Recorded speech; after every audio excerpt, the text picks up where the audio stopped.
छत्रपती शिवाजी महाराजांचा आज शिवजयंती निमित्त प्रत्येक जण जागर करेल, प्रत्येक जण जयघोष करेल, प्रत्येक जण शिवाजी महाराजांना डोक्यावर घेईल.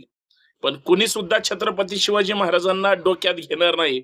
छत्रपती शिवाजी महाराजांच्या विचारांवर जरी चाललं, छत्रपती शिवाजी महाराजांचा आदर्श ठेवून जरी काम केलं, किंवा छत्रपती शिवाजी महाराजांनी जो घडवून दिलेला आदर्श आहे तो जरी आपल्या आचरणात आणला, तरी आपण परत एकदा लोकशाहीमध्ये सुद्धा रयतेचं राज्य निर्माण करू शकतो.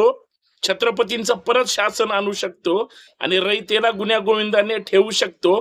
फक्त तुम्ही आम्ही अगोदर मावळे झालं पाहिजे आणि शिवरायांच्या विचारांचं स्वराज्य आणण्यासाठी ती लोकशाही आपण परत एकदा निर्माण केली पाहिजे. कारण कावळे भरपूर आहेत, मावळे होणं आणि तेही विचारांचे होणं फार महत्वाचं आहे.